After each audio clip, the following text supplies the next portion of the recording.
Hey, top 10 best teams heading into 2026. Now, look, I already see the Bills being on here. I already see the Rams being on here. I already see possibly the Ravens being on here. Hey, bro, they better have yours truly, bro. Denver Broncos. All right. Now I wonder where they put the Broncos at. I wonder where they rank the Broncos at. You feel me? That's gonna tell a lot. All right. That's gonna let me know a lot. But at the same time, though, right? As these seasons go on, the comp only gets harder and harder. The comp it's only getting harder, bro. You feel me? Let's see what NFL has to say about their top 10 teams, though. Let's get into it. 32 rosters to find out which 10 stand above the rest. Let's get into my it, process, bro. I went through every team's different position groups, gave them all a Lamar Jackson like that times 2, bro. general grade. I weighed quarterbacks a little heavier than everything else. Then pass rushers, receivers, offensive linemen, DBs, down to the lower group in the other positions. And the results surprised me. Even though the Chiefs are coming off their worst season in more than a decade, it was still somewhat jarring to see them miss the cut.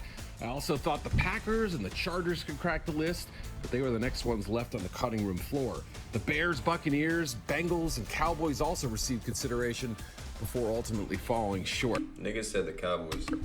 But here's who did make up the ranking, and yes, not everyone is going to agree with my top group, but we'll get to them in a minute, and we'll start at the bottom of the list at number 10. The team that lost in the Super Bowl, the New England Patriots. That's number 10? In Mike Vrabel's first Really? season, a pretty favorable schedule helped them there. And even though they appear ahead of schedule in their rebuild, they still put together a pretty darn good roster around the star in Drake May, who's helped cover up some of the shortcomings. Caden. If you still here, bro. Good rosters around the star. What do you have to say for this, bro? Explain yourself. Why did Derek Stingley get did crazy by in Drake Douglas May, like that, bro? Who's helped cover up some of the shortcomings? The offensive line was a problem in the Super Bowl, and it still may be a worry even after adding Ali Vera-Tucker and first-round pick Caleb Lomu. This could be a solid unit, but concerns remain for now. They also could stand to run the ball a little better, even though Ramondre Stevenson and Travion Henderson complement each other pretty well. Now, May's playoff struggles could be chalked up to some big hits, and the shoulder injury he took appear to slow him down the stretch. But there could be help from a better wide receiver group. They've added Romeo Doubs. They've got some young players coming up. On defense, the Patriots could lack some edge rush juice. It remains to be seen if they'll be as effective stopping the run. But this is a strong group on the whole, led by blue-chip players such as Christian Gonzalez and Milton Williams. If the front seven maximizes talent, the secondary should be a productive group again. New England finished in the top third of the league in several defensive categories last season and likely will be up there again. At number 9, the Houston Texans, and the Texans received the Texas made the cut. top 10 spot here on the strength of their Texas in the cut so far. Devastating pass rush up front and a talented deep secondary. This unit has a chance to be the NFL's very best next season. Will Anderson Jr. and Daniil Hunter are one of the best pass rush pairs in the NFL, requiring offenses to account for their destructive capabilities every single snap. They're anchored by a strong interior front that was boosted by the second-round pick of Caden McDonald from Ohio State. Behind the front, Houston's got a pretty solid group of tenacious linebackers and a loaded secondary. Kamari Lassiter and Derek Stingley are a great pair outside. Jalen Petrie is a weapon in the nickel, and Kalen Bullock is becoming a top-tier safety. The Texans' questions arise on offense. Houston spent vast resources to upgrade the offensive line, which was a problem last year, and there should be up to 3 new starters. We'll see how much difference it makes, but it will be a surprise if that unit isn't stronger. Throw in David Montgomery to the backfield mix, and there's hope that a stagnant run game can squeeze out more production. Now let's get to C.J. Stroud. He's sort of the key of this whole thing. After an eye-opening rookie performance, his play is kind of leveled off to the point where some people feel he's in prove-it mode, especially coming off 5 picks and 5 fumbles in 2 playoff games. He's got a strong number 1 in Nico Collins and a great tight end in Dalton Schultz. But it's a good core of talent. I don't know if it's a great one. If Niggas forgetting Tank Dell? Niggas forgetting Tank. See, look. They done forgot about Tank Dell already. See, look. See? I never forgot about Tank Dell, okay? I never forgot about Tank Dell. You know what I'm saying? Everybody's reading about Tank Dell. I'm telling y'all right now. Y'all gonna see what Tank Dell is, bro. He just gotta stay healthy, bro. CJ so mid.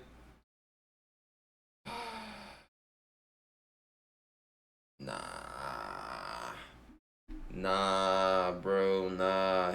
I wouldn't say mid. I wouldn't say mid, bro. I would say that like he just didn't have the best season, especially going into the playoffs last year, bro.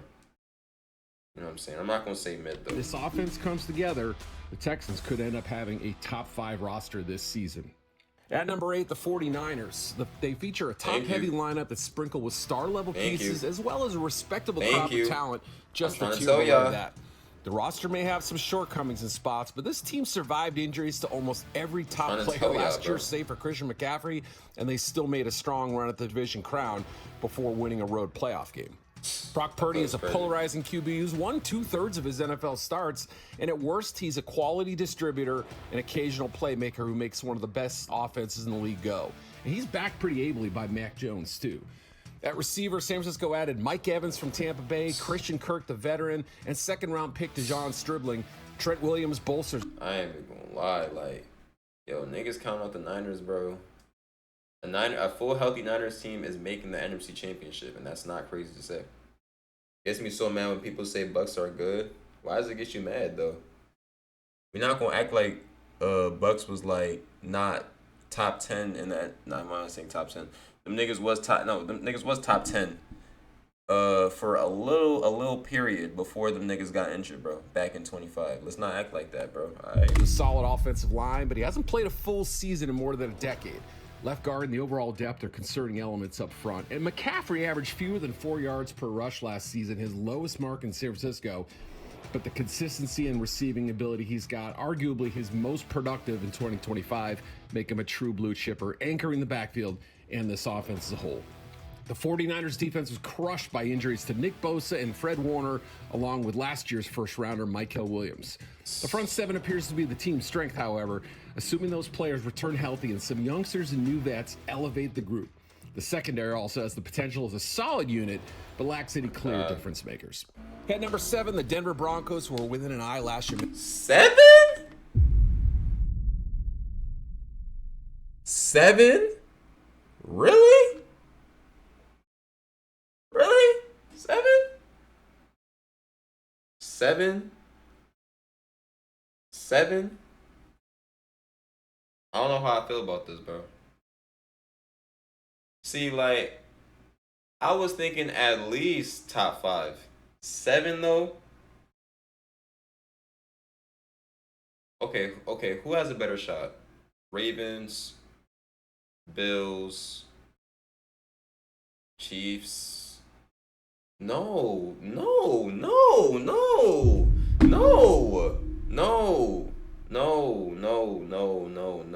Are these niggas about to say the Chiefs have a better chance than us? No, bro. No. How are the Chiefs higher than us, bro? I'm trying to think. Bills, Rams, Ravens. Bro, who's better than us? Who's better than us? Making the Super Bowl last season, and they retain the bulk of that group's firepower. There are a few offseason losses and only one addition of note to either side of the ball. That would be Jalen Waddle. But Sean Payton heads into the offseason knowing he's coaching one of the better rosters in the NFL. Waddle may be similar size-wise to some of the other Broncos pass catchers, but he should give Bo Nix another quality weapon on the outside. Now, where the tough, athletic Nix slots at quarterback and ranks at that position is a fun but tricky debate. Still, this is a guy who has 8 game-winning drives to his name last season and showcased a real clutch gene. His offensive line elevates the offense, and with a run game that added help with Jonah Coleman, the rookie. Waddle at wide receiver, Cortland Sutton, Troy Franklin breaking out. Next month, others there too as well. The Broncos feature a capable offensive unit on the whole, but the defense is where this team unquestionably excels. This may not be the best D in the league, but it's a strong candidate for the top 5 and maybe even higher than that. Patrick Surtain maybe. What you mean? Not the best D in the league. No, this is the best D in the league, gang. The unit's sole elite level player, but there's ample talent at all 3 levels. Surtain leads a strong secondary, even with Riley Moss occasionally getting picked on. Front 7 is deep and talented, although losing John Franklin Myers and D. Greenlaw could sting a little bit. The pass rush group logged 68 sacks. Losing Dre Greenlaw does not really sting. He barely played. You know what I'm saying? JFM, though, that stinks. Last season, led by the fearsome edge duo of Nick Bonito and Jonathan Cooper, as well as an interior force in Zach Allen. Any other QB? At number 6, the Detroit Lions. They fell out of the playoffs last season, but still went 9-8 in the most balanced division in the NFL. The Lions have a better shot than us? What? Fell, and they were plus 68 in point differential, so don't be surprised by their spot on this list. They may not have quite as much firepower as a few years ago, but this is still a top-tier roster. Jared Goff is an upper echelon QB who has averaged more than 4,500 pass yards and 30 TDs over the past 4 seasons.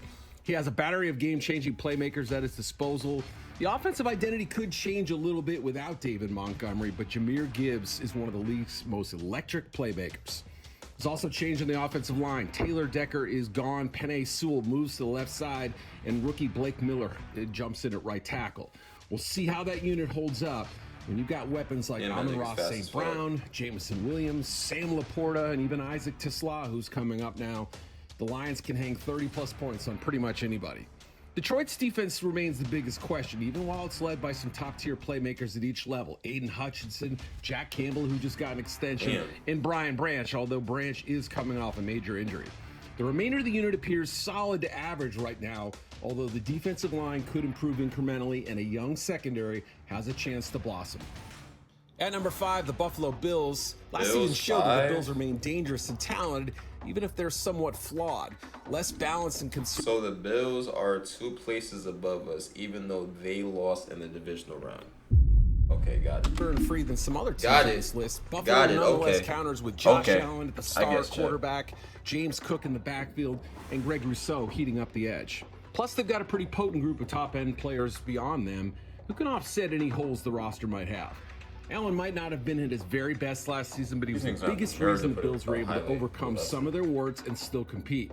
He's surrounded by a strong offensive group led by Cook and a well-built offensive line, but it's not a unit without... Bills are better, though. Until they beat us in the divisional round, I don't want to hear shit. Worry. Wide receivers may be the biggest question mark, even after adding DJ Moore and drafting Skylar Bell. You're still wondering about Keon Coleman. Can he ever develop? And Dalton Kincaid at tight end, staying healthy has been an issue for him. If those 2 things happen, the Bills will be even more dangerous. The defense is undergoing a scheme change under Jim Leonard at coordinator. He's going to run more of an attacking 3-4 system, kind of like we saw in Denver where he coached. There's a question as to whether the Bills have the personnel to make the switch currently, but if they can figure out linebacker, a pretty thin position, they might be all right. Rousseau, Ed Oliver, Deion Walker, Bradley Chubb, and the addition of 2nd-rounder TJ Parker likely make this the strongest part of the defense on the line up front. The secondary could be a defensive strength if Cole Bishop and Maxwell Hairston take big steps this season. They've also added Chauncey Gardner-Johnson, Geno Stone, Dee Alford, and some other draft prospects that give the back end a little boost. At number 4, the Baltimore Ravens. Yeah, they fell off last season too. The Ravens, bro. Bro, I'm tired of these teams like being so high for so long, and they just don't they just don't do nothing in the playoffs, bro. It's like, bro, why are we not having the team that actually went to the AFC Championship last year in the top 5? This just doesn't make sense. When longtime head coach Sean Harbaugh is gone, but there's still a pretty deep well of talent. They lost their spot to the Steelers. What are we talking Lamar Jackson about, has endured ups and downs in his play, and injuries bit him a year ago, but he remains the centerpiece of a talented and still dangerous team. Jackson received help from 7 offensive draft picks out of 11 total, including 2 at receiver.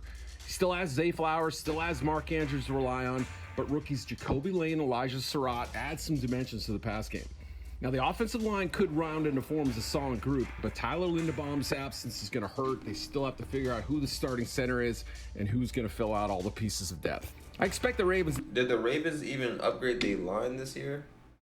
I heard their line was terrible as fuck last year. Like, their line was just right there with the Chargers O-line, no cap. To add a veteran blocker at some point between now and the start of the season, but either way, Derrick Henry and a talented stable of backs give this offense a great floor, especially alongside Jackson's wizardry. Baltimore's defense will be a unit capable of improvement coming off one of its more disappointing recent seasons. The addition of Trey Hendrickson, a strong secondary with some fresh talent, and the hope for a healthy Nnamdi Madubuike could all boost the Ravens. Kyle Hamilton is an elite player, Roquan Smith remains a difference maker, and there are emerging forces such as Travis Smith, who could be on the verge of a Pro Bowl season.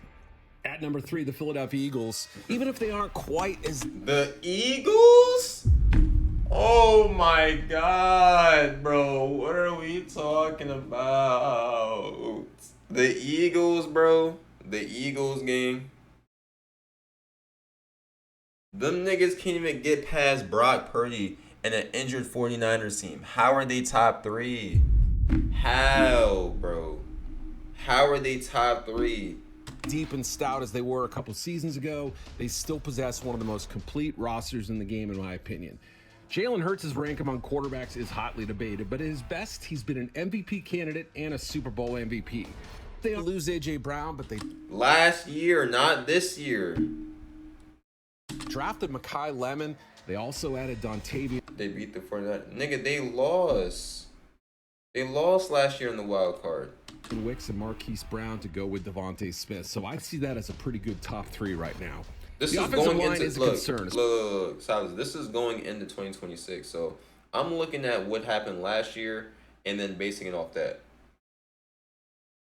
Bro, all of their shit happened in the previous season game.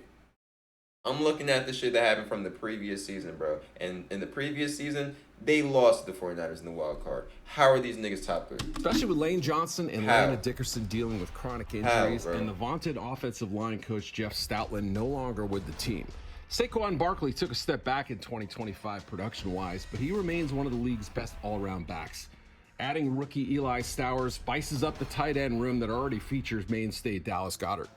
Defensively, there are questions, especially with who the other starting safety will be opposite Andrew Makuba, and whether So we have the he can Chiefs stay and the healthy Rams, at bro. linebacker. That's been a So problem. Chiefs are going to be number 2. Cornerback could be deeper and stronger with a few offensive additions, and the Eagles mitigated the pass rush loss of Jalen Phillips with a trade for Jonathan Grenard.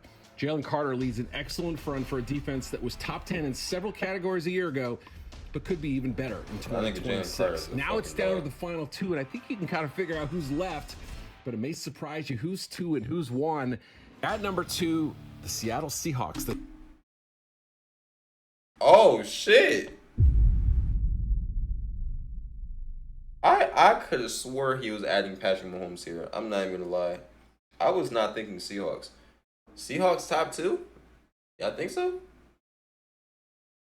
With the loss of like most of their players and shit, they lost K9. I mean, they got Charbonnet and shit. I ain't gonna lie, that O-line is still nasty. They still got JSN. Like, but I didn't think top 2 though. Like, I didn't anticipate them being top 2 going into 2026. Top 2 over the Bills and the Ravens. Yo, NFL, what's up, bro? What's up, bro? What's going on, right? So we're ranked 7, even though we have one of the most complete rosters and shit like that. But these niggas is number 2 when they lost most of their players. Make it make sense, NFL. Make it make sense. How is this the top 2 team going into the 2026 season when they lost majority of their players? Team that won it all last season. Yes, they lost some free agency, but didn't appear to put up a huge fight trying to keep most of them. Instead, the Hawks stayed prudent. They locked up a few pieces long-term, including Jackson Smith and Jigba, and perhaps even found a starting running back in the draft. The vision, run it back, one of the most question-free rosters led by a terrific defense and strong overall bounce. Sam Darnold elevated this team last season, overcoming some early season bumps and some tough spots against the Rams to deliver his best all-around season and his first Super Bowl victory. Smith-Njigba was his clear go-to guy and now one of the game's best offensive weapons. And their symmetry with an unselfish cast all around with the receivers and a strong run game. Kenneth Walker's departure is notable, and Zach Charbonnet's injuries certainly don't help the ground attack. But rookie first-rounder Jadarian Price could yield instant results. Defensively, the Seahawks are a monster with no true weakness. The depth up front isn't quite as rich, with some attrition in free agency, but this remains an elite group. The secondary is studded with a unique piece. Wait, what? Hold on. Defensively, the Seahawks... Hold on. but rookie first-rounder Jadarian Price could yield instant results. Defensively, the Seahawks are a monster with no true weakness. Okay. The depth up front isn't quite as rich, with some attrition in free agency, but this remains an elite group. The secondary is studded with unique pieces such as Devin Witherspoon and Nick Eamon-Worry, and the front is loaded with pressure sources such as Leonard Williams, Byron Murphy II, DeMarcus Lawrence, and others. Even with the personnel losses, they are loaded. Top to bottom, there are as few questions with the Seahawks as there are with almost any roster in the league. They'll have a great chance to run it back, even in the fierce NFC West. But there is a team above them in the division, and that's the number 1 Los Angeles Rams. Look, I get it. They lost 2 of the 3 of the Seahawks. No, Rams is valid, bro. But I still say, when I did my math and it stacked it up at the end, the Rams stood a little bit above the Seahawks at this point. You know, one reason Rams fans seem to take such exception to the drafting of Ty Simpson in round 1 was the belief that this team boasted a Super Bowl caliber roster and might only be a player or two away from another championship. At the very least, Rams fans' hearts appeared to be in the right place. Los Angeles was 1 possession away from reaching this Super Bowl, no matter what you thought of the Simpson pick or the rest of the Rams draft class. Still, this appears to be a roster capable of reaching and even winning the big game this year. The Rams could boast the best offense in the NFL, depending on Puka Nakua's rehabilitation and Devontae Adams' health. You also got to keep Matthew Stafford healthy. He's back for at least 1 more season following his MVP campaign.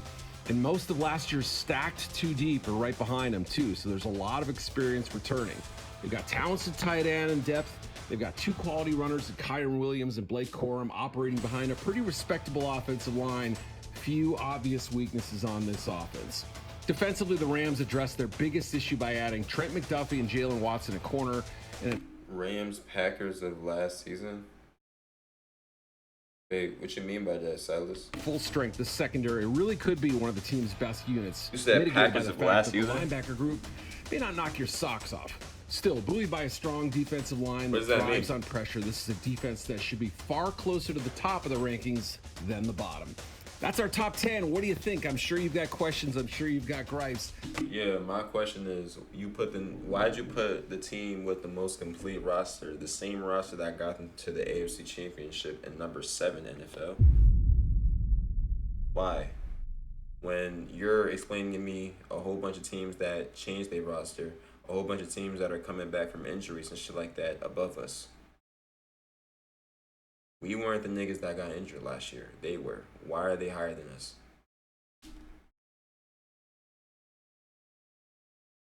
It's just like, dang. Like, come on, bro. Like, I don't know if I rock with that. But at the end of the day, when it comes to the Rams, bro, the Rams is number 1. You feel me? The Rams are genuinely Super Bowl favorites. I think they're going to head to the Super Bowl coming out the NFC. You know what I'm saying? But, I mean, shit. At least I didn't see Pat Mahomes, okay? Pat Mahomes actually would have fried my shit. Pat Mahomes would have took all the seriousness away from this video. So, I guess, bro. I guess. You know what I'm saying? I guess. Let us know. Both got elite edges and were number 1 in power rankings before the season.